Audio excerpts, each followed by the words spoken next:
Assalamualaikum warahmatullahi wabarakatuh.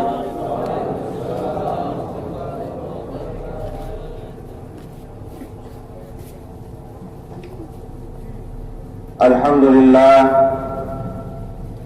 alhamdulillahilladzi hadana li hadza wa ma kunna linahtadiya laula an hadana Allah. Rasul rabbina bil haqq. Ashhadu an la ilaha illallah wahdahu la syarika lah. Wa ashhadu anna sayyidana wa habibana wa syafi'ana wa maulana Muhammadan abduhu wa rasuluh. Syahadatan naddafiruha yawmal haqq. Allahumma salli wa sallim ala sayyidina Muhammad al-fatih lima ughliqa wal khatim lima sabaqa nasiril haqqi bil haqq syahidan wa mubashiran wa nadhira wa da'iyan ilallahi bi'idhnihi wa sirajan munira. Amma ba'd, faqala Allah ta'ala ba'da a'udhu billahi minasy syaithanir rajim. Walladzina jahadu fina lanahdiyannahum subulana wa inna Allaha lama'al muhsinin. Sadaqallahul azim.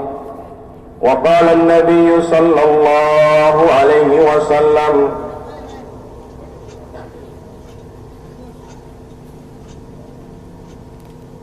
ala inna ad-dunya mal'unatun wa mal'unun ma fiha illa dzikrullah wa ma walaha wa alimun aw muta'allimun aw kama qala alaihi salatu wassalam. Para alim ulama, para umara, hadirin yang dirahmati oleh Allah Subhanahu wa ta'ala.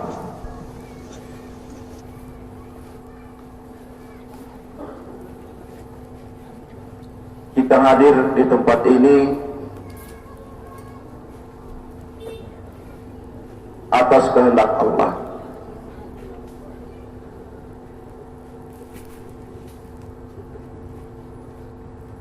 Orang kalau mau melaksanakan kebaikan itu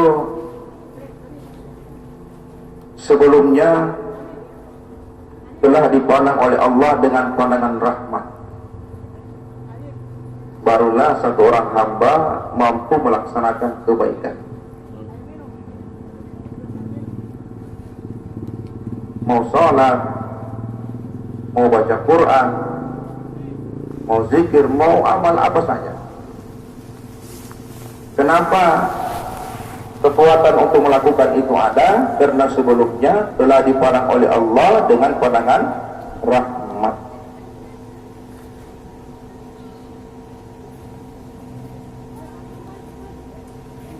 Sehingga sebenarnya orang-orang yang beramal, mereka itu dalam rahmat Allah. Amal apa saja, mau sholat, baca Quran, puasa, haji, sedekah, infak dan lain sebagainya, itu kebaikan-kebaikan yang dilakukan oleh satu orang hamba. Sebenarnya mereka itu berada di dalam rahmat Allah. Lamma khalaqallahu al-khalqa, ketika Allah menciptakan ciptaannya, kataba fi kitabihi, Allah menulis dalam kitabnya, fahuwa indahu fawqal arsy, tulisan itu berada di bawah arsy Allah. Apa tulisan itu? Inna rahmati taghlibu ghadabi, sesungguhnya rahmatku mengalahkan kemarahanku. Jadi orang-orang yang sibuk dengan amal, setiap waktu, tidak ada waktu tanpa amal. Ketika terjadi kesalahan di antara amal yang dia lakukan itu, disebabkan rahmat Allah sangat besar, sangat luas daripada kemarahannya, sehingga Allah tidak jadi marah.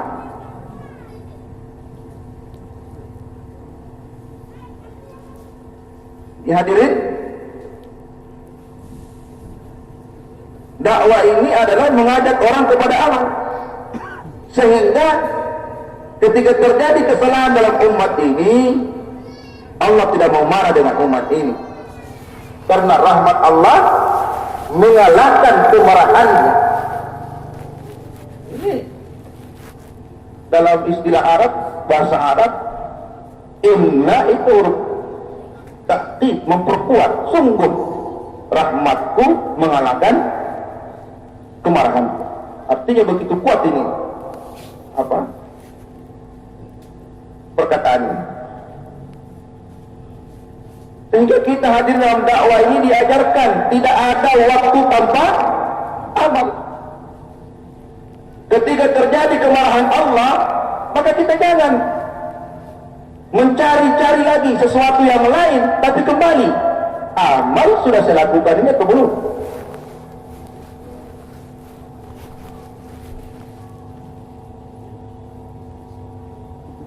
Hadirin yang dirahmati Allah Subhanahu wa taala,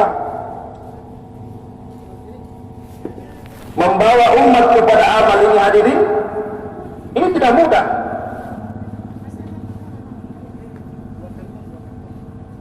Untuk menetapkan kekuatan amal dalam diri umat ini, hadirin, yang pertama itu adalah memperbaiki yakin terhadap hati-hati umat ini. Karena kekuatan amal itu tergantung dari kekuatan yakin. Itu sudah harga mati. Semakin kuat yakinnya, semakin satu orang hamba itu mendapatkan kekuatan untuk beramal. Makanya kita dalam dakwah ini, untuk membawa umat kepada amal, yang pertama kali kita lakukan adalah memperbaiki yakin. Iman ini kemalasan dalam diri umat untuk beramal itu bukan disebabkan fasilitas yang kurang, bukan.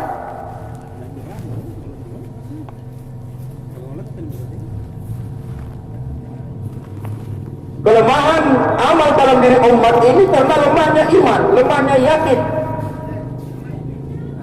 Para sahabat, jalan mereka itu tidak diaspal, rumah mereka tidak ada lampu,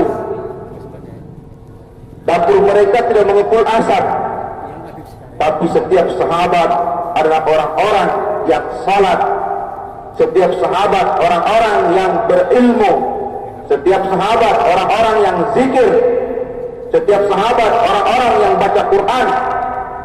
Fasilitas tidak mempengaruhi amal mereka.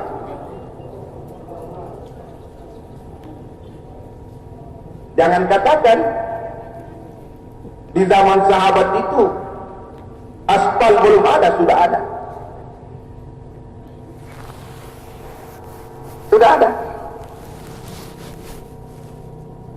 Di dalam Haidus Sahabah itu ditulis, minuman arak yang termahal di tengah-tengah bangsa Arab itu adalah minuman arak yang disimpan di tempayan yang dasarnya dilapisi dengan aspal. Berarti aspal sudah ada pada zaman itu. Tapi jangan ditiru pulang bikin ini, jangan. Ini hanya satu contoh. Tapi kenapa jalan mereka tidak diaspal? Karena mereka melakukan amal, mendatangkan ketenangan dalam diri mereka, itu bukan dengan fasilitas yang ada.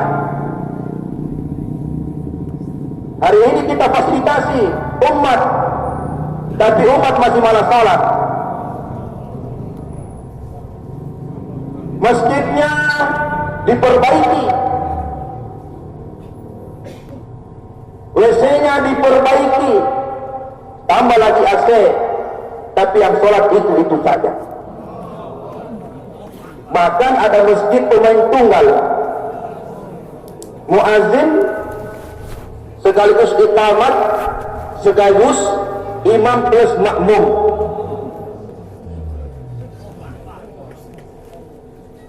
Ini tandanya fasilitas tidak akan membawa kepada ketenangan untuk beramal. Mendatangkan ketenangan dalam amal, mendatangkan mendatangkan kekuatan dalam amal itu dengan iman dan yakin. Makanya para sahabat katakan, ta'allamnal iman tsumma ta'allamnal Qur'an. Kami belajar iman dulu baru belajar Al-Qur'an. Tapi bagaimana dengan Iqra? Bacalah itu ilmu. Ya jangan sepotong dibaca hanya Iqra-nya. Coba sambungnya itu, sambungannya apa? Iqra bismi rabbikal ladzi khalaq. Bacalah dengan menyebut nama Tuhanmu yang telah menciptakan kamu. Makanya orang yang membaca hanya Iqra yang dia baca ini tidak akan mampu mengenalkan dia kepada Allah Subhanahu wa taala. Ilmu yang dimiliki tidak akan mendekatkan diri dia kepada Allah, tapi ilmu yang dia miliki justru menjauhkan diri dia daripada Allah Subhanahu wa taala. Kenapa yang dibaca hanya Iqra? Tapi kan itu dibaca. Bahkan bismi rabbikal ladzi khalaq, khalaqal insana min 'alaq, ditambah lagi dengan sejelas-jelasnya. Maka dia Allah Subhanahu wa taala dalam dakwah ini kita pertama itu beriman. Haji Abdul Wahab rahmatullah alaih sampaikan, kamu pergi kepada setiap kampung, jumpa kepada setiap lelaki, sampaikan kepada mereka, perbaiki iman, perbaiki salat.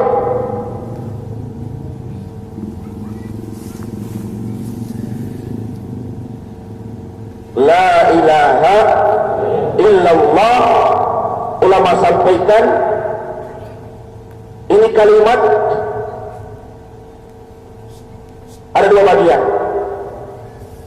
Yang pertama la ilaha, kalimat nafi, illallah kalimat isbat. La ilaha nafikan makhluk, illallah isbatkan Allah. La ilaha illallah, la ilaha illallah, la ilaha illallah, la ilaha illallah, la ilaha illallah, la ilaha illallah. Hanya orang-orang tarekat itu kalau dia berzikir la ilaha illallah, nafikan makhluk, kemudian dia isbatkan Allah ke dalam hati.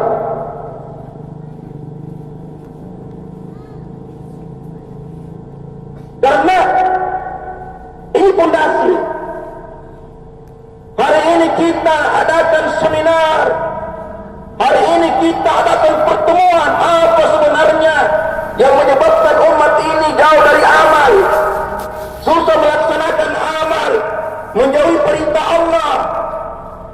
Tapi tidak pernah kita tahu bahwa masalah yang menjauhkan umat dari amal ini karena lemahnya iman dan yakin.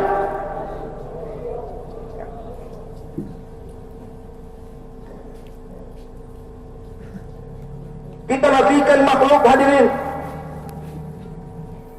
La ilaha, api tidak bisa membakar illallah, tanpa izin Allah.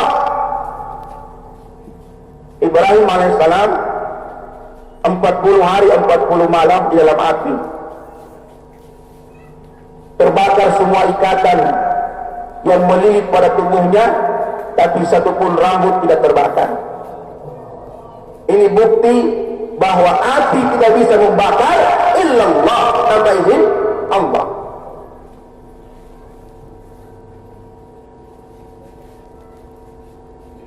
Air tidak bisa menenggelamkan illallah, tanpa izin Allah. Musa alaihissalam bersama dengan kaumnya di mana diselamatkan oleh Allah? Di lautan, hadirin. Air. Pisau tidak bisa mengiris illallah. Terbukti Ibrahim alaihissalam ketika datang perintah untuk menyembelih anaknya, ternyata sedikit pun tidak terluka. Ibrahim mencoba ketajaman pedang itu pada batu. Begitu tajamnya pedang, batu pun terbelah, tapi tidak melukai tubuh dari Ismail alaihissalam. Makanan tidak bisa mengenyangkan illallah, tanpa izin Allah. Makanan untuk menghilangkan lapar itu dengan izin Allah. Dengan makanan Allah menghilangkan lapar pada seseorang, dan tanpa makanan juga Allah mampu menghilangkan lapar pada perut seseorang. Sebagaimana Allah mampu menghilangkan lapar dengan makanan, Allah juga mampu menghilangkan lapar tanpa makanan. Ashabul Kahfi kam sanawat, berapa tahun? 313 tahun tertidur dengan izin Allah, ditidurkan oleh Allah, bangun lapar. Di antara mereka keluar mencari makanan ke warung. Setelah diberikan makanan, diserahkan uang. Ini yang di warung heran, Masya Allah, ini uang ini 100 tahun yang lalu ini.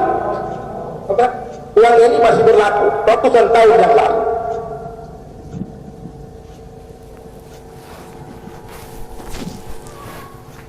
Hadirin rahmati Allah subhanahu wa ta'ala, ini yang kita selalu ulang-ulangi. Disebabkan perkara ini tidak kita ucapkan, sehingga hadirin inilah yang menimbulkan dalam di tengah-tengah umat ini kelemahan dalam ibadah.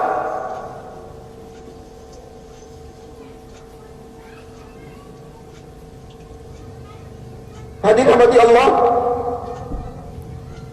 Muhammadur Rasulullah itu adalah juz yang kedua dalam kalimat itu.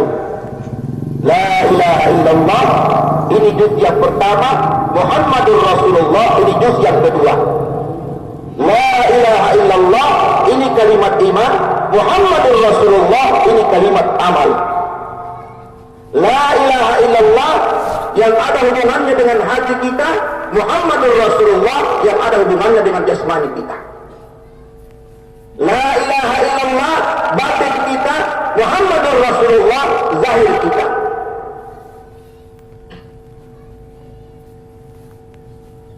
Tidak akan sempurna kalimat kita tanpa Muhammadur Rasulullah.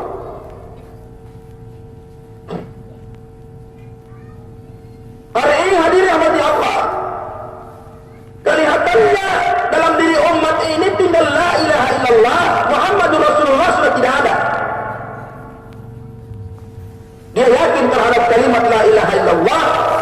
jasmaninya tidak ada Muhammadur Rasulullah.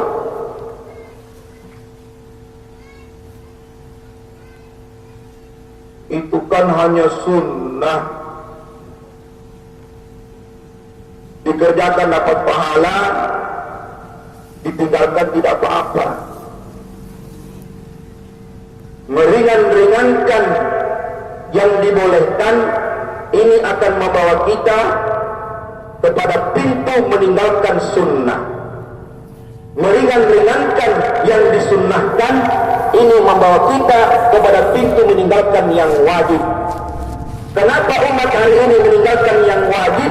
Jawabannya karena umat hari ini meringan-ringankan yang sunnah.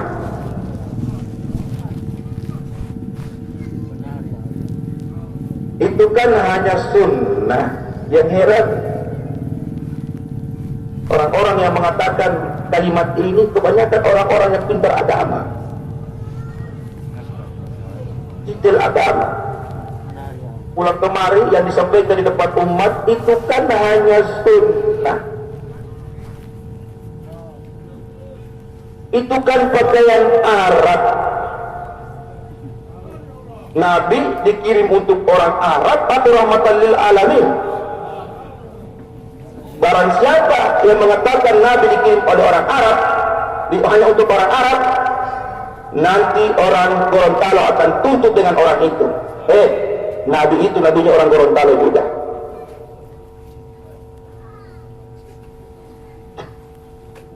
Hanya yakin ini masalahnya ini. Orang yang mengatakan itu kan hanya sunnah, sebenarnya dia tidak sadar.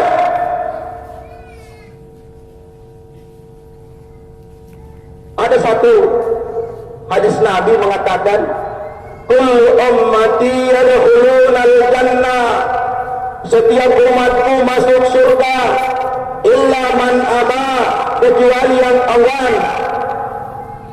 Qila ya Rasulullah, bertanya sahabat, wa may ya'ba, siapa itu orang enggan? Bersabda Nabi, man ata'ani dakhalal jannah wa man asani faqad aba, yang taat terhadap sunnahku mereka lah yang masuk surga, wa man asani faqad aba, mereka yang meninggalkan sunnahku mereka lah yang enggan masuk surga. Tidak sadar orang itu mengatakan saya ini enggan masuk surga. Pertanyaannya, ini ucapan seperti ini diucapkan oleh orang pintar agama atau orang yang bodoh agama ini? Orang yang pintar itu pasti dia masuk surga. Orang yang bodoh dialah orang yang enggan masuk surga. Hadirin, kita ini mau jadi orang pintar atau orang bodoh? Mau masuk surga atau tidak? Amalkan sunnah. Qul in kuntum tuhibbunallah fattabi'uni yuhibbukumullah.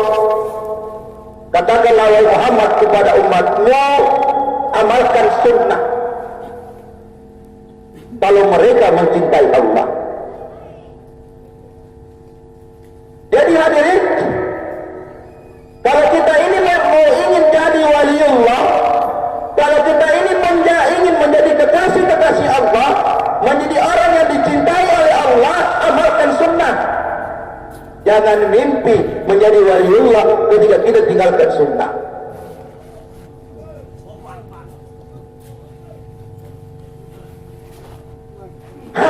Dakwah mengajarkan kepada setiap orang Islam, perbaiki yakin, amalkan sunnah.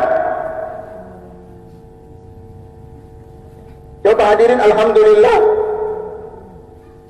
kita bisa bedakan ketika kita belum 3 hari dan ketika kita sudah 3 hari. Dulu kalau ke masjid itu topi taruh di kantong, nanti di masjid baru dipakai. Sekarang jangan coba-coba buka topi, nyawa bisa melayang. Ini iman.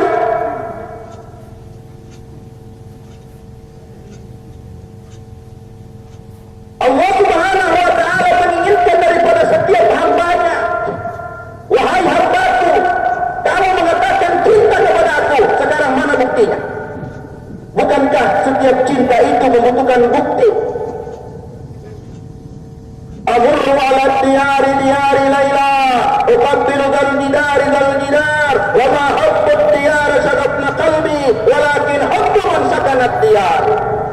Faiz dia jatuh cinta kepada Laila, masuk di kotanya Laila, dia mencium setiap tembok-tembok yang ada di kota Laila, mencium setiap pagar-pagar yang ada di lorong-lorong kota Laila. Dia katakan, cintaku bukan kepada tembok itu, cintaku bukan kepada pagar itu, tapi cintaku kepada orang yang ada hubungannya dengan tembok dan pagar itu. Innal muhibba liman yuhibbu muti'. Orang akan taat kepada yang dia cintai. Semua kita ini pernah jatuh cinta ini.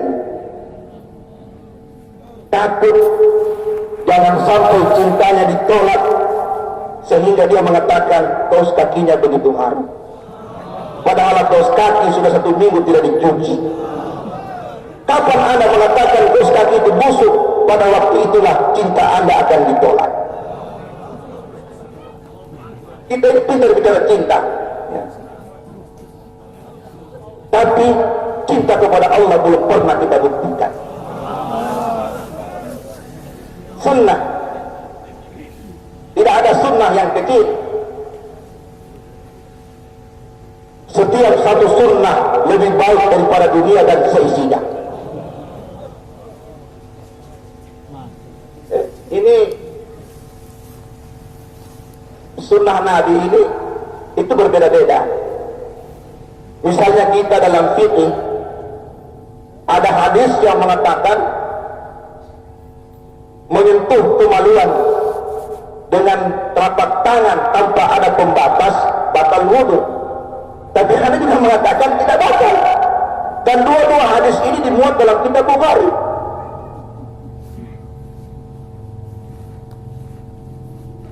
Untuk supaya kedua-dua sunnah ini hidup di tengah-tengah umat, maka ada namanya mazhab Hanafiyah, ada namanya mazhab Syafi'iyah. Imam Abu Hanifah rahimahullah ambil hadis yang mengatakan menyentuh kemaluan tanpa pembatas dengan telapak tangan tidak batal wudu. Imam Syafi'i mengatakan mengambil hadis yang batal wudu. Kenapa hadirin?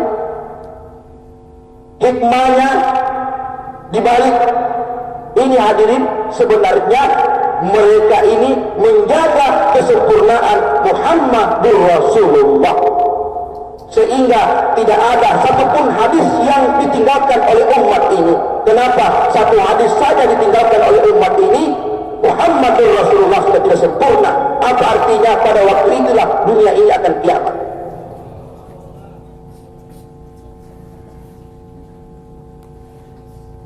Mengajar sunnah.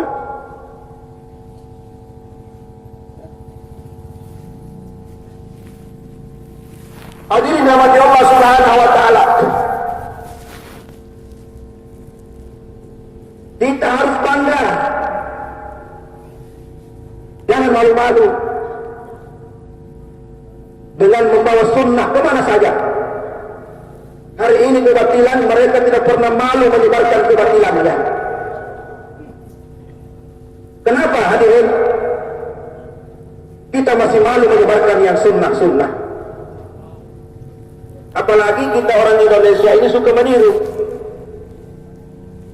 Kita lihat di satu kampung pemudanya bagaimana, lewat saja satu orang dengan pakaian mini, ya, dengan model yang seperti itu. Nanti besok pemuda kampung itu semuanya pakai seperti itu. Padahal yang lewat ini tidak pernah mengatakan ikut seperti saya. Sehingga hadirin, kebatilan mempengaruhi kehidupan umat ini. Karena memang yang lewat, yang nampak hanya kebatilan, yang sunnah tidak nampak. Dakwah maksud dan tujuannya membawa kepada setiap umat untuk mengamalkan sunnah. Maka hadirin, sebenarnya lewatnya orang-orang dakwah dengan sunnahnya ini akan mempengaruhi kampung hadirin.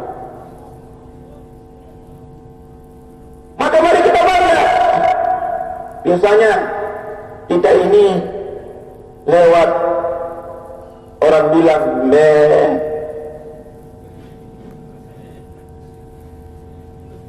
orang bilang pakai daster leh. Memang hadirin, mengamalkan agama di dunia ini seperti satu orang menggenggam bara api. Tapi terserah kita mau pilih yang mana, menggenggam bara api dunia atau menggenggam bara api akhirat.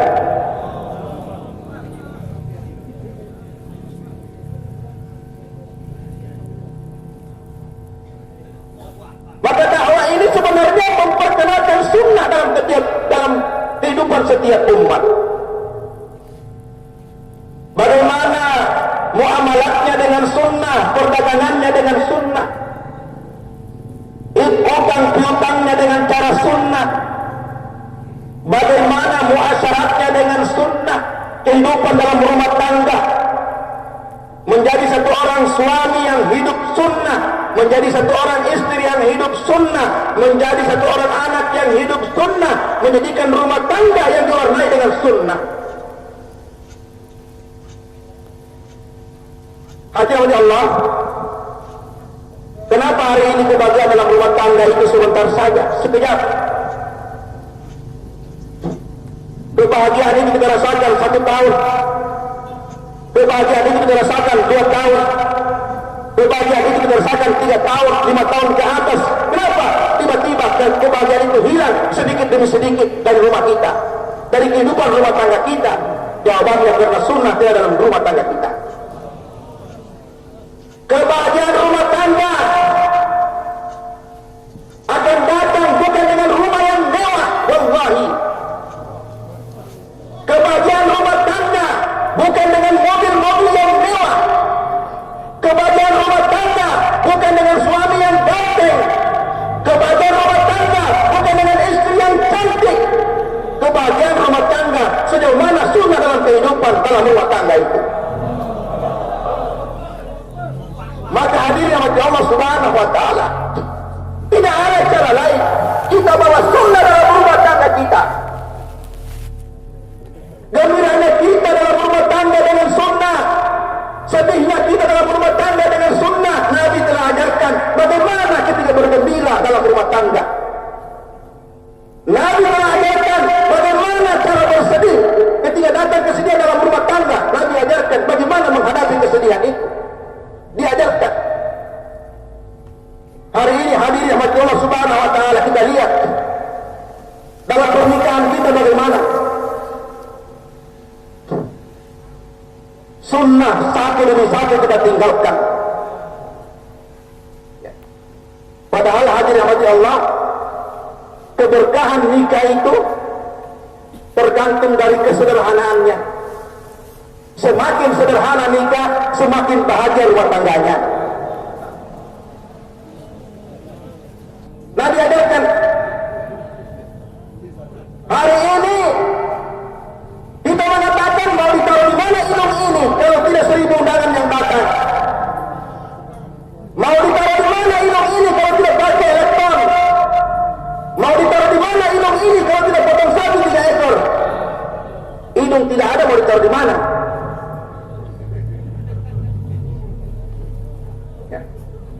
Kesederhanaan. Nabi ajarkan kepada kita sederhana, sehingga Nabi katakan khairul umuri awsatuha, sebaik-baik urusan adalah yang senang-senang saja. Nabi ajarkan bagaimana sederhana rumah. Nabi ajarkan bagaimana sederhana makanan. Nabi ajarkan bagaimana sederhana pakaian. Nabi ajarkan bagaimana sederhana kendaraan.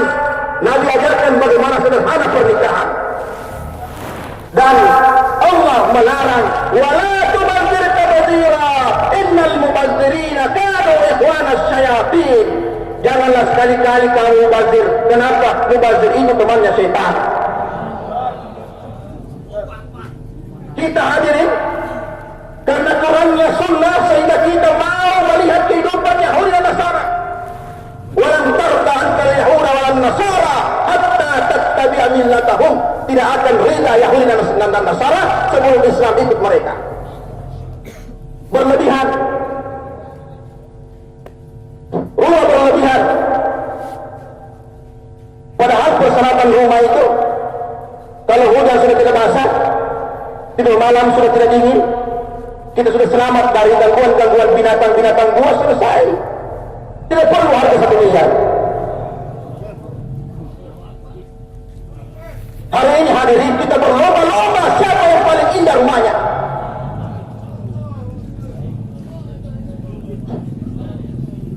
Berlomba-lomba hadirin siapa yang paling hebat lemarinya. Berlomba-lomba siapa yang paling hebat karpetnya. Ini akan mempengaruhi kebahagiaan dalam rumah tangga ini. Kenapa? Karena ketika istri sering melihat yang seperti ini nanti akan menjadi penyakit dalam diri istri kita.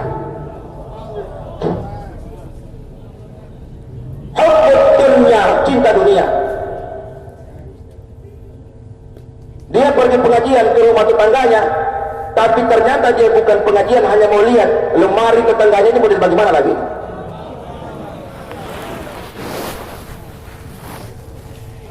Pulang papa, itu tetangga kita itu model lemarinya sudah 2021. Kita ini masih 2018 punya ini. Sekarang ada pilihan papa, lemari masuk dalam rumah ini atau saya keluar dari rumah ini. Jangan salahkan istri pak kalau kita seperti ini, karena kita yang salah, tidak bawa sunnah dalam rumah tangga.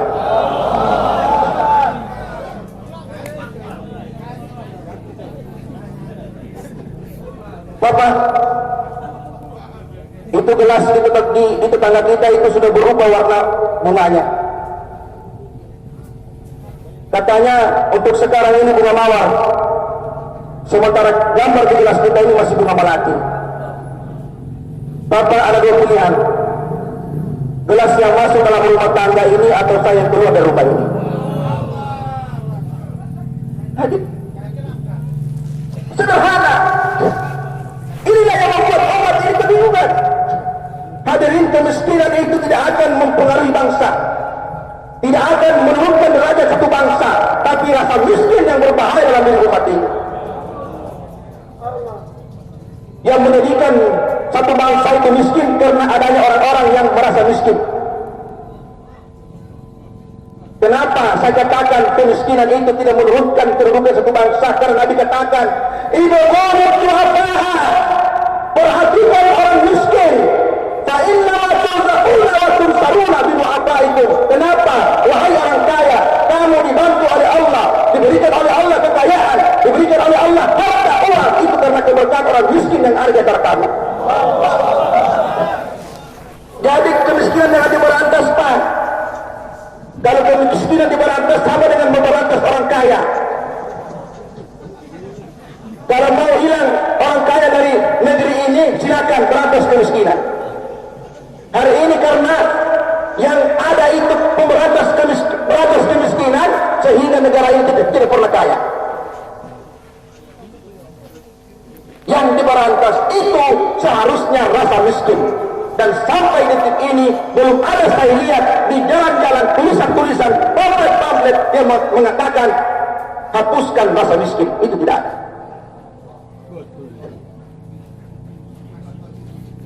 Ini hadirin yang selalu menghantui.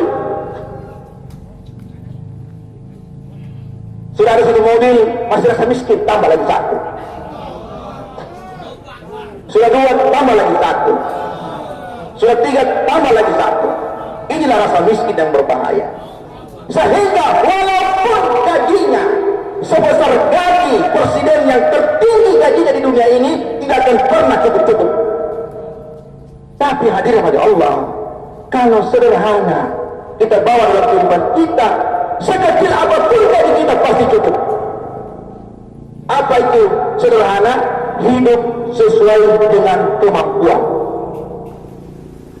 Apa itu berlebih-lebihan? Hidup di atas kemampuan. Sehingga penghasilan emas tinggi, tapi kreditnya juga tinggi.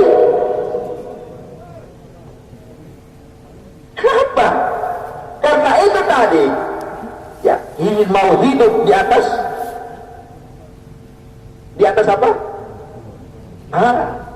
Di atas kemampuan.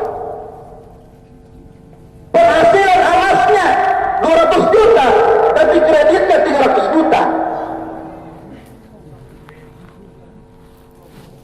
Hadirin rahmati Allah Subhanahu wa taala, dakwah mengajarkan kita terhadap perkara itu.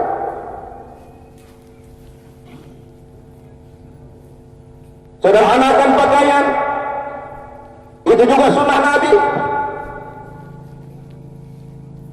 Pakaian syaratnya kalau sudah tertutup aurat bagi laki-laki, tertutup aurat bagi wanita, selesai. Tidak perlu yang mahal-mahal. Harga celananya 50 juta. Ada celana sekarang ini harga 50 juta. Sabunnya tidak ada di Gorontalo. Sabunnya hanya ada di Jakarta. Ketemu di bandara, mau kemana? Mau ke Jakarta. Apa itu di Jakarta? Mau beli sabun, mau cuci celana saya. Karena di Gorontalo tidak ada sabunnya.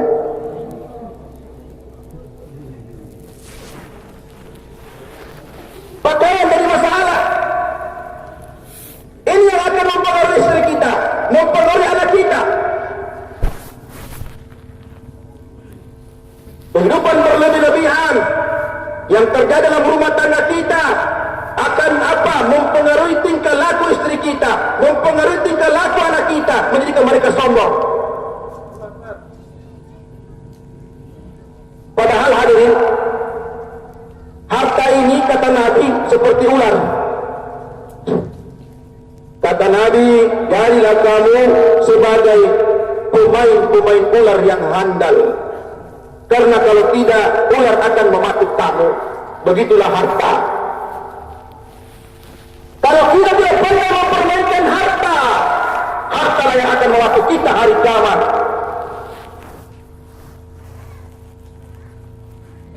Harta kita, pakaian kita, itulah yang kita pakai. Makanan kita, itulah yang kita makan. Bagaimana yang satu gudang? Bukan harta kita itu, bukan makanan kita itu. Bagaimana pakaian yang satu lemari itu?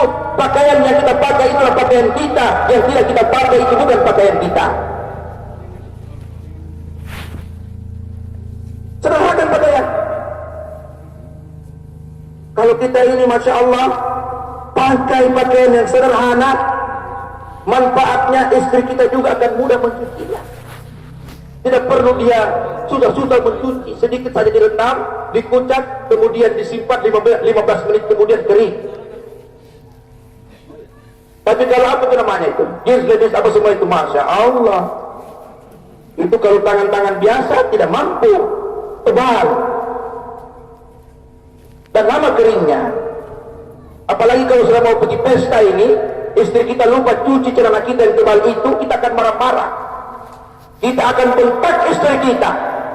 Yang dulu kita katakan sayang, seakan-akan tidak ada lagi wanita yang cantik di dunia ini, hanya itu saja. Tapi sekarang dia panggil hantu. Hai hantu, kenapa kamu lupa saya punya celana dicuci? Saya mau ke pesta ini.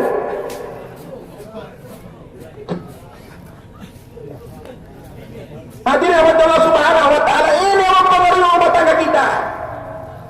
Yang hari ini tidak pernah kita sadari. Sederhanakan makanan. 4 sehat 5 sempurna ini sebenarnya gagal.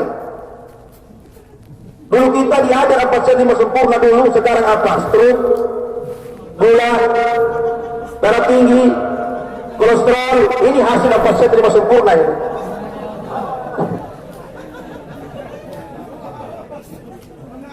Sederhana. Susu dengan ikan itu kata Nabi jangan dimakan sama-sama. Ikan dengan daging jangan dicampur-campur. Ini tamu dari Palu ini Masya Allah, duduk semua di sana. Ikan kura-punya, hati-hati tamu dari Palu, pulang naik darah. Ya. Daging dengan ikan kata Nabi jangan dicampur. Kenapa pergi pesta pulang sakit kepala? Karena semua diambil.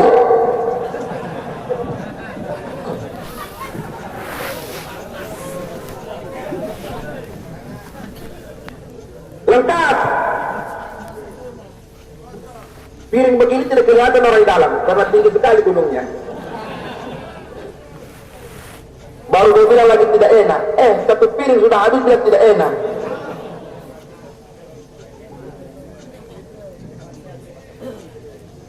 Nabi bagaimana makanannya? Sahabat bagaimana makanannya? Tapi tidak ada. Saya baca dalam hadis penyakit kolesterol di sesama Nabi tidak ada. Tidak ada saya baca satu pun hadis. Mungkin di sini ada ulama, alim ulama yang duduk. Satu hadis yang mengatakan di zaman sahabat itu ada sakit gula.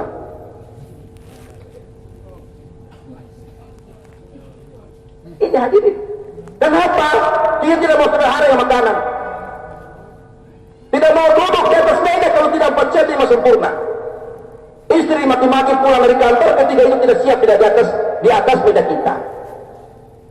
Hadirin. Hadirin dirahmati Allah Subhanahu wa taala, amalkan sunnah karena itulah kesempurnaan la ilaha illallah Muhammadur Rasulullah. Saya ulangi lagi, la ilaha illallah yang ada hubungannya dengan batin kita, Muhammadur Rasulullah yang ada hubungannya dengan jasmani kita.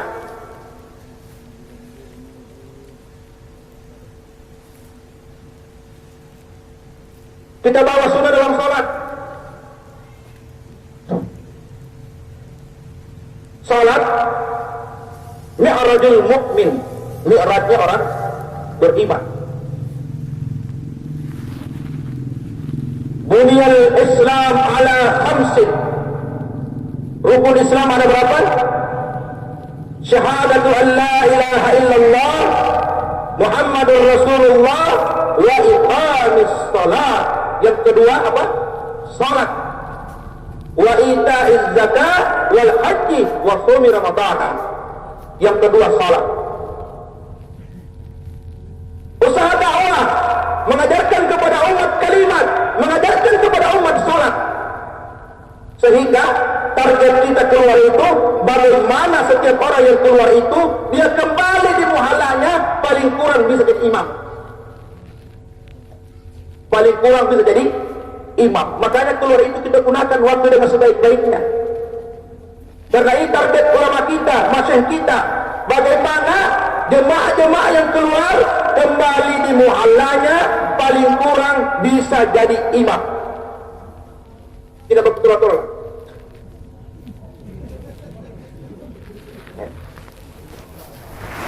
Ini karena jubah, janggut, topi ulama besar ini. Dikasih maju ternyata Masya Allah. Buat orang batola itu lebih kuat lagi batola. Tidak mau.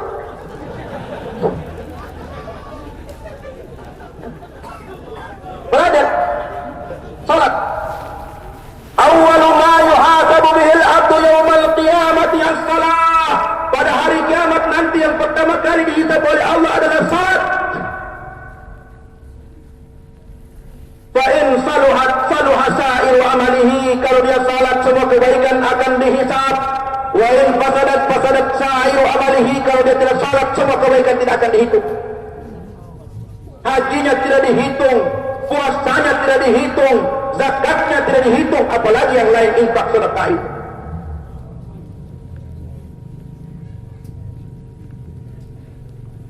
Para sahabat ketika datang Nabi dari Mi'raj, apa sahabat sampaikan, ya Rasulullah, kenapa tidak yang 50 waktu itu diterima? Kenapa hanya 5 waktu? Tidak ada kesempatan menambang sudah kalau 50 waktu. Sahabat ketika datang perintah salat bergembira. Bergembira, bergembira. Mereka katakan, hari ini kami mendapatkan amal yang dengan amal itu kami bisa berbicara langsung dengan Tuhan kami.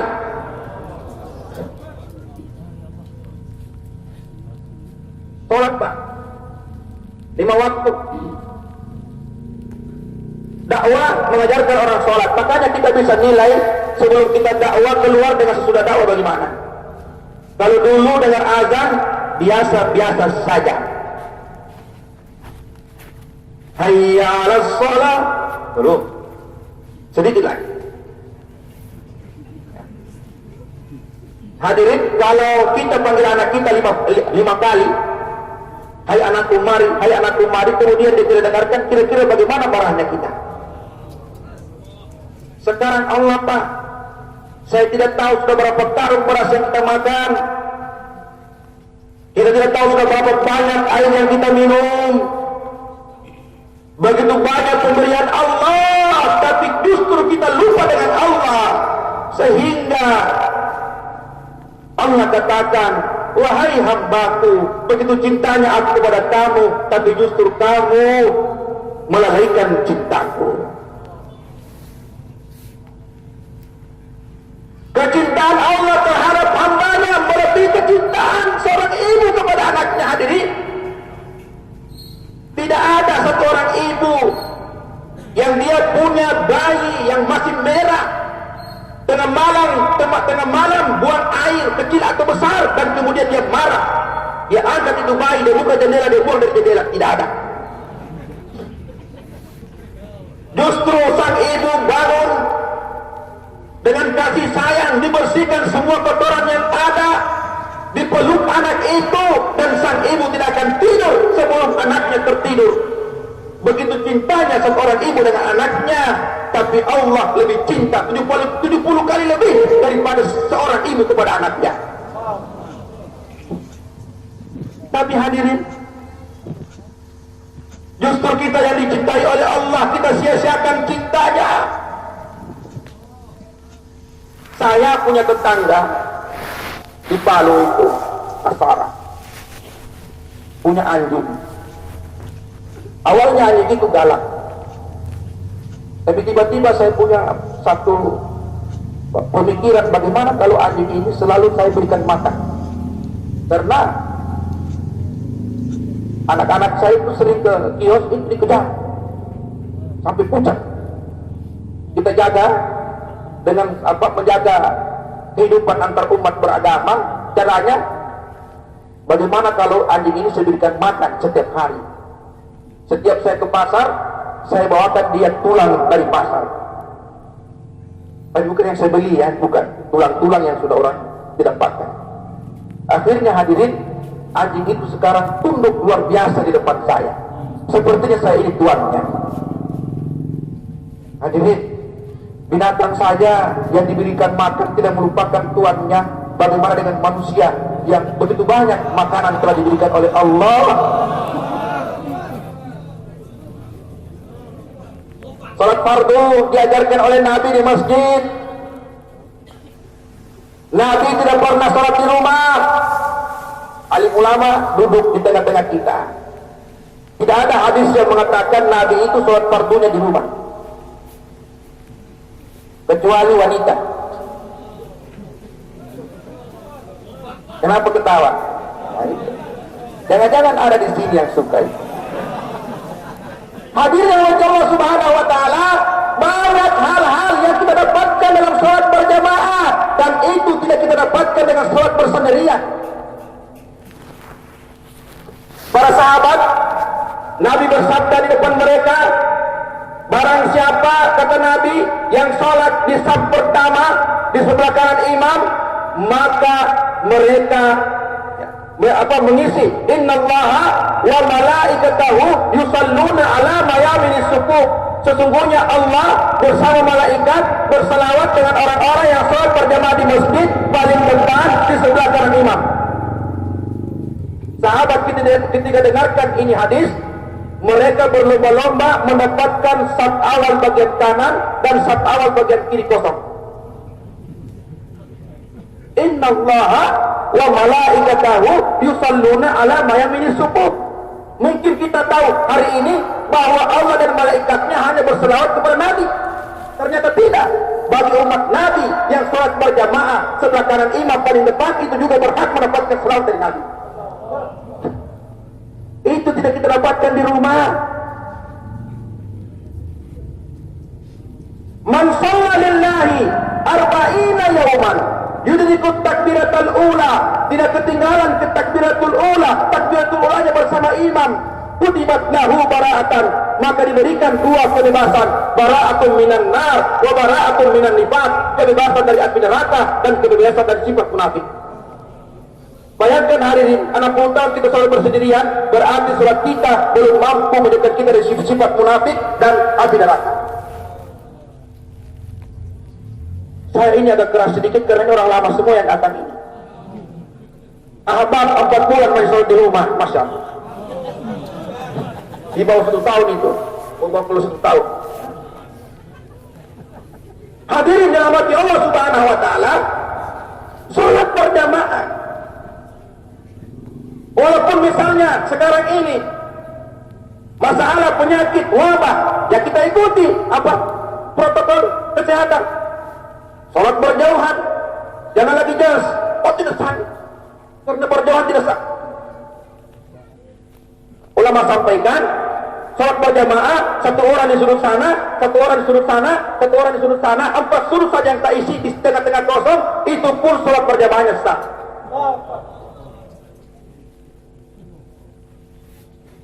Hadirin Allah Subhanahu wa taala, pentingnya salat berjamaah. Bagaimanapun keadaan kita di masjid, mengikuti protokol daripada kesehatan, jangan tinggalkan salat berjamaah.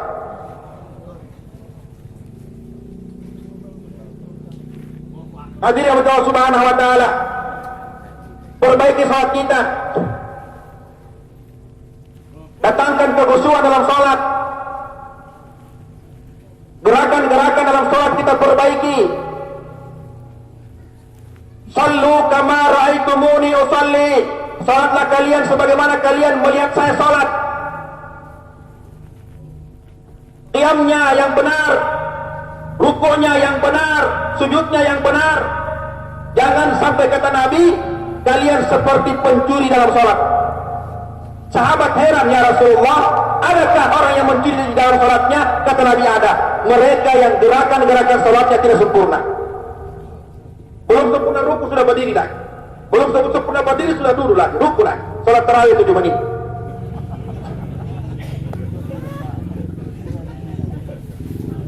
Hadirin Allah Subhanahu wa taala. Maka kita belajar. Belajar perbaiki salat. Belajar sunnah. Saya ini kan sudah tua, tidak ada kata terlambat. Utlubul ilma minal mahdi ilal lahdi. Tuntutlah ilmu mulai dari gendongan sampai kita mau meninggal. Artinya ketika masih ada nafas, kewajiban menuntut ilmu itu ada dalam diri kita. Tidak ada kata terlambat. Jadikan anak-anak kita alim-alimah. Jadikan anak-anak kita hafiz-hafizah. Hadirin Allah Subhanahu wa taala. Anak kita itu, kata Nabi, baru belajar Al-Quran, belum menghafal, baru belajar. Orang tuanya nanti pada hari kiamat akan dipakaikan mahkota yang lebih terang dari matahari. Belum belajar hadis itu, baru belajar abata. 1 huruf yang dipelajari oleh anak kita itu lebih baik daripada dunia dan seisinya. Hadirin, biarkan anak kita kurus di pondok karena belajar agama. Kalau tidak, dia akan menjadikan kita kurus ketika kita tua nanti. Agama, apalagi Gorontalo ini, agama itu di atas segala-galanya. Saya cerita dengan Pak Sekda, saya dengar dia ucapkan qadi. Saya heran, ini qadi ini Masya Allah, pemerintah Islam ini, orang pakai qadi. Gorontalo masih ada qadinya. Itu Imam Syafi'i qadi pada zamannya. Hadirin bagi Allah Subhanahu wa taala, anak saleh sangat menentukan, hadirin. Hari ini kesalahpahaman dalam diri umat mengatakan anak saya 3, yang 2 sudah jadi orang, yang 1 belum jadi orang. Yang 1 ini PNS di kantor gubernur Gorontalo, sudah jadi orang. Yang 1 lagi diangkat di kesehatan sudah jadi orang. Yang satu ini belum jadi orang, hanya guru bahasa. Hadirin, kita tidak paham. Alangkah bahagianya satu jenazah orang tua yang disolatkan oleh anaknya, dimandikan oleh anaknya, diistinja oleh anaknya. Kekurangan yang terjadi dalam dirinya orang tidak ketahui karena anaknya yang istinja. Bahagianya orang tua yang letakkan jenazah orang tuanya di liang lahat. Pada hari kiamat nanti hadirin, pada di dalam kubur nanti tidak ada yang diharapkan orang tua kecuali amal soleh dari anaknya. Tidak ada. Tidak ada. Pada waktu itu kira-kira kalau dia berbicara, dia akan mengatakan, wahai anakku, saya tidak perlu uang dari kamu, saya tidak perlu emas dari kamu, tapi Al-Fatihah, hai anakku, Al-Fatihah. Bagaimana mau baca Al-Fatihah hadirin? Kita tinggalkan anak-anak yang tidak tahu mengaji. Memandang rendah madrasah, seakan-akan madrasah itu mengeluarkan orang-orang yang tidak punya kerja. Hadirin, kerja dengan rezeki tidak ada hubungannya. Kerja dengan rezeki tidak ada hubungannya. Ini orang lama semua. Sama-sama kerjanya. Tapi kenapa satu punya rezeki yang banyak, satu tidak punya rezeki yang banyak? Karena memang kerja dengan rezeki tidak ada hubungannya. Wa fis samaa'i rizqukum, rezeki kamu bukan di bumi kata Allah, rezeki kamu di langit. Ini hadirin, kita datangkan keyakinan terhadap perkara ini sehingga tidak ada satu orang pun orang Islam yang buta huruf Al-Quran. Tidak ada satu orang pun orang Islam yang tidak tahu sholat. Coba di sini kalau saya tanya, ada berapa rukun sholat? Kira-kira ya. Cuma jangan, ini bukan waktunya. Ada berapa syarat-syarat disahkannya sholat? Maka hadirin kita belajar. Karena ilmu agama kita, Maulana Sa'ad Ahmad Barakatuhu, apa itu ilmu? Ilmu adalah pengetahuan yang ada hubungannya dengan pertanyaan di kubur. Jadi kalau ada pengetahuan yang tidak ada hubungannya dengan pertanyaan di kubur, itu bukan ilmu namanya, tapi itu adalah keahlian. Satu orang pintar menembak, tas mati burung, jarak 10 meter, jarak 100 meter, itu bukan ilmu menembak, tapi keahlian menembak. Kenapa? Karena menembak tidak ditanya di kubur. Hei, kamu belum pintar menembak? Tidak ditanya. Pintar menyuntik itu bukan ilmu tapi keahlian, ahli menyuntik. Kenapa di kubur tidak ditanya pintar kamu menyuntik? Apa pertanyaan di kubur? Ma rabbuka, man rabbuka, siapa Tuhanmu? Ini ilmunya yang mau kita pelajari ini. Dan Allah sudah bocorkan soalnya. Man nabiyuka, siapa nabimu? Madinuka, apa agamamu? Kemudian diperlihatkan wajah Nabi. Kamu kenalkah orang ini? Siapakah mereka yang mampu menjawab? Mereka lah yang belajar ilmunya di dunia ini. Maka jangan malu-malu masuk pesantren. Bukan berarti saya mengatakan jangan belajar ini dan jangan belajar itu. Bukan. Tapi saya ingin memberitahukan kepada hadirin, hilangkan kesalahpahaman bahwa keterbelakangan akan terjadi ketika orang ini belajar agama. Kemudian hadirin dirahmati Allah Subhanahu wa taala, jadikanlah ilmu yang kita miliki semakin kita rendah di hadapan Allah, rendah di hadapan sesama, dengan apa? Hati kita banyak berzikir.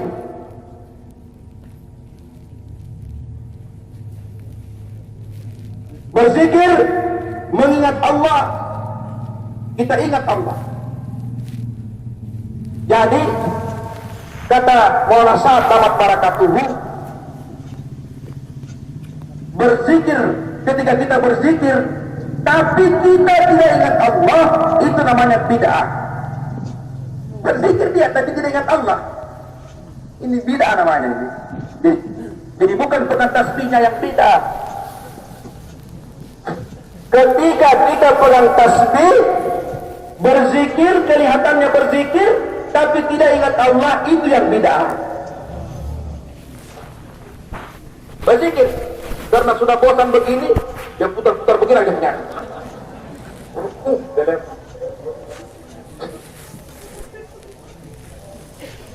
Jadi hadirin, maksud kita berzikir, bagaimana ketika berzikir itu memang betul-betul kehebatan Allah muncul dalam diri kita.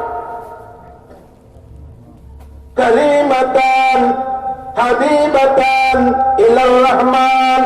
Ada dua kalimat yang sangat dicintai oleh yang Rahman, oleh yang Maha Pengasih. Khafifatan 'alal lisan, mudah diucapkan oleh lidah. Saqilatan fil mizan, tapi berat timbangannya di sisi Allah. Apa itu kalimat? Subhanallahil azim wa bihamdi. Zikir. Kalimatan dua kalimat yang begitu dicintai oleh Allah, begitu mudah kita ucapkan, tapi begitu berat timbangannya. Subhanallahil azim, subhanallahil azim wa bihamdi. Setiap hari kita beristighfar. Ternyata istighfar ini hadirin tidak hanya menyelesaikan masalah dunia kita, bukan menyelesaikan masalah akhirat kita, tapi menyelesaikan masalah dunia kita juga. Satu ketika Imam Hasan Basri rahimahullah didatangi oleh orang yang bertanya, sa'il. Pertanyaannya, Tuan Guru, di kampung saya itu kemarau. Sudah bertahun-tahun tidak hujan, sehingga kami kekeringan, kekurangan makanan. Kata Imam Hasan Basri, istighfar. Hari kedua datang lagi yang bertanya, Tuan Guru, masalah ekonomi. Tuan Guru berikan jawaban yang sama, istighfar. Hari ketiga bertanya lagi orang yang lain, Tuan Guru, saya sudah berpuluh tahun nikah, belum dapat keturunan. Jawabannya Tuan Guru sama, istighfar. Para santri heran, bertanya, Tuan Guru, orang yang datang berbeda, di hari yang berbeda, membawa pertanyaan yang berbeda, tapi Tuan Guru dengan santai senyum menjawab, istighfar. Maka Tuan Guru membacakan ayat, faqultu astaghfiru rabbakum innahu kana ghaffara. Katakanlah wahai Nuh, istighfar kepada umatmu, katakan kepada mereka, sesungguhnya Allah Maha Pengampun. Yursilis samaa alaikum midrara. Niscaya dengan istighfar yang mereka lakukan, Allah turunkan hujan. Hujan yang diturunkan oleh Allah disebabkan istighfar. Tentu saja bukan hujan yang mendatangkan banjir. Tentu saja bukan hujan yang mendatangkan bencana malapetaka, tapi hujan keberkahan. Hujan yang mana di titik-titik rintiknya itu membawa emas untuk masuk ke bumi kita, untuk diambil oleh orang Gorontalo. Itu hadir. Hadirnya Allah Subhanahu wa taala. Yursilis sama alaikum bidarara wa yumdidukum bi amwal. Niscaya dengan istighfar yang mereka lakukan, niscaya saya akan berikan harta kepada mereka. Wa banin, niscaya aku akan berikan keturunan kepada mereka. Ada teman saya, dia amalkan ini, dia dapat anak setelah 25 tahun nikah. Sehingga dia dengan anaknya seperti tete dengan cucunya. Bukan tete kucing ya, kalau di Gorontalo itu tete kucing. Opa dengan cucunya. Mantap, belum ketawa, baru saya ingat kalau tete itu kucing. Hadirin dirahmati Allah Subhanahu wa taala. Rasulullah SAW bersabda, "Man aktsarul istighfara." Barang siapa yang banyak-banyak istighfar, ja'alallahu lahu min kulli hammin faraja. Allah keluarkan dia daripada setiap kesusahan. Wa min kulli dhaiqin makhraja. Allah akan keluarkan dia daripada setiap kesempitan. Wa yarzuqhu min haitsu Allah akan berikan dia rezeki dari tempat yang tidak disangka-sangka. Tanggal 1 terima gaji, itu namanya rezeki yang disangka. Pergi toko dapat uang, itu namanya rezeki yang disangka. Tapi bagaimana sahabat telah perlihatkan Miqdad radhiyallahu anhu buang air dalam WC kamar kecil, tiba-tiba keluar seekor tikus dari lubangnya dengan membawa sekeping emas.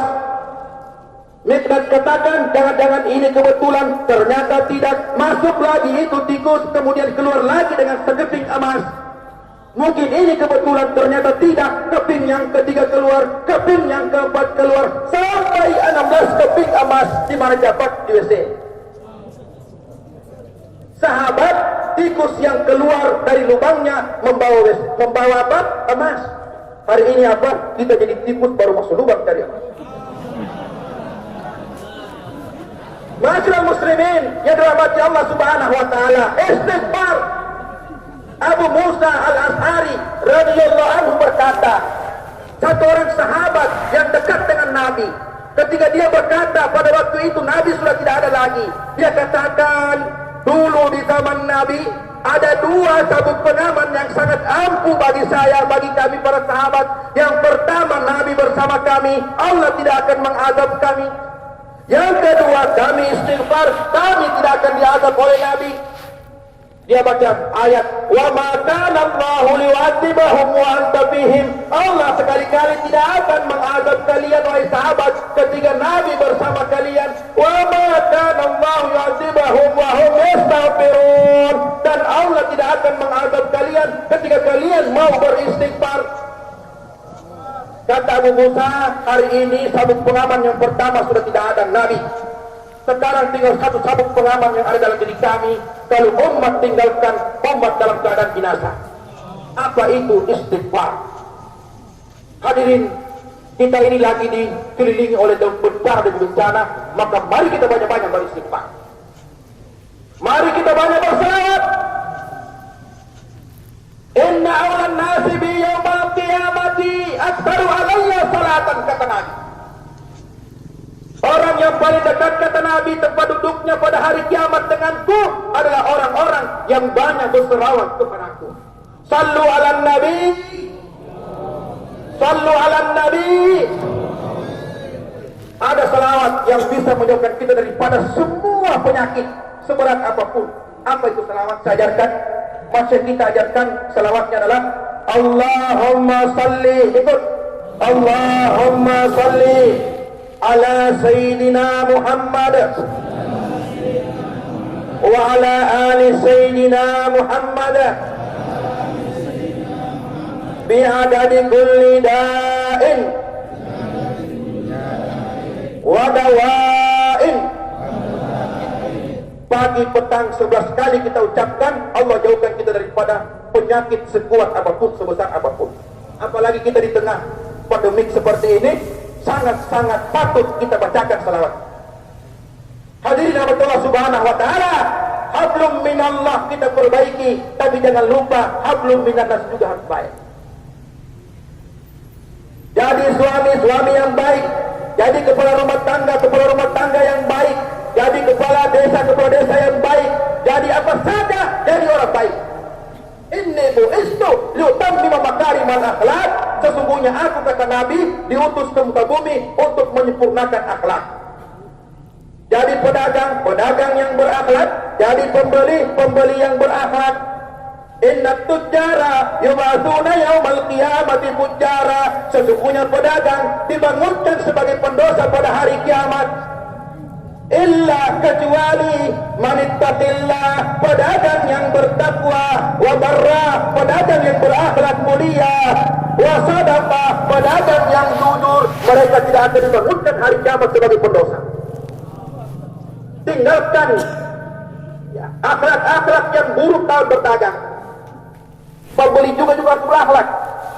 Berapa itu, Bu? 500 rupiah. Boleh dikurangi, Bu?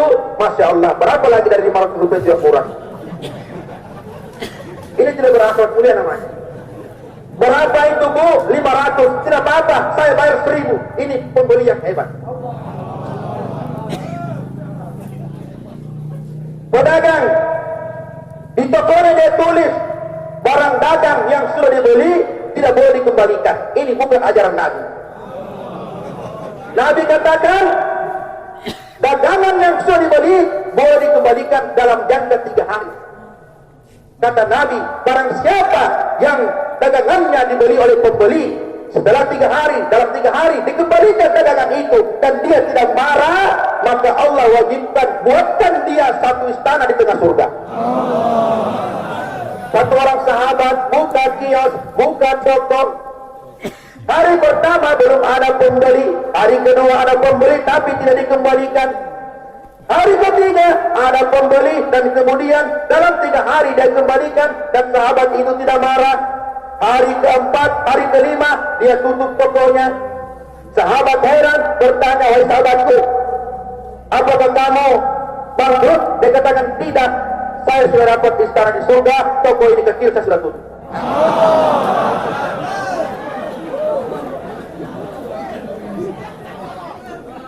Di Baghdad, pemerintahan Islam ketika di Baghdad, kenapa ini tidak mau terkalahkan Islam? Apa sih kehebatan mereka ini? Dikirimlah mata-mata ke Baghdad. Mata-mata masuk di pasar, masuk di toko yang pertama, ingin membeli. Apa itu tuan toko bilang? Kita maaf. Mulai dari pagi sampai Anda masuk ini begitu banyak pembeli yang masuk. Itu toko di sebelah tidak ada kesian pembeli, sepi. Orang bilang bagi-bagi harta Tuhan. Silakan masuk di toko sebelah. Masuk di toko sebelah. Ini pedagangnya ini tahu kalau dagangannya itu tidak ada yang laku sampai saat itu. Si pembeli tadi mata-mata ambil dagangan. Setelah ambil dagangan ingin dibayar, apa dia katakan? Minta maaf. Nabi kami mengajarkan untuk melayani tamu kami, memberi makan, memberi tempat tinggal pada tamu kami selama 3 hari 3 malam. Jangan dibayar. Kalau kita mungkin harga 10.000 jadi 100.000. Kesempatan, ini ambil kesempatan dalam kesempitan. Akhirnya dagangan yang halal jadi haram. Hadirin yang dirahmati Allah Subhanahu wa taala, kita perbaiki hubungan kita kepada Allah. Perbaiki hubungan kita sama manusia. Jangan lupa setiap amal ada ikhlasnya. Karena apa? Innallaha la yanzuru ila suwarikum wa amwalikum. Allah tidak lihat kepada dirimu, kepada hartamu. Walakin yanzuru ila qulubikum wa amalikum. Allah lihat hati bagaimana. Bagaimana hati, ikhlas atau tidak.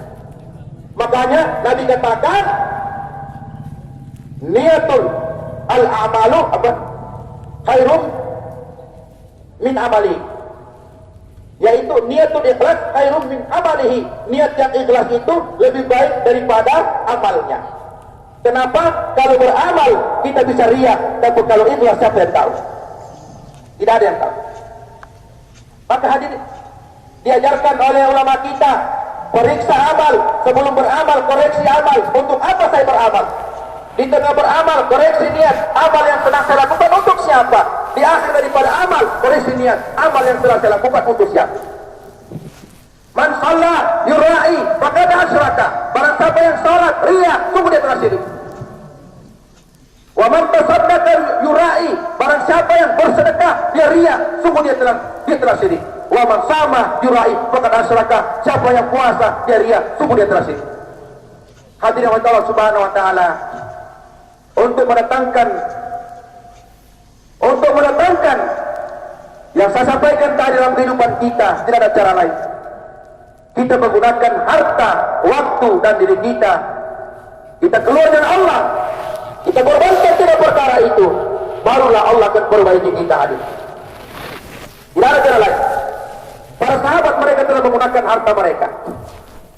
Orang Yusuf rahimahullah katakan, kesalahan dalam diri umat ini, kezaliman dalam diri umat ini adalah mereka salah menggunakan harta mereka.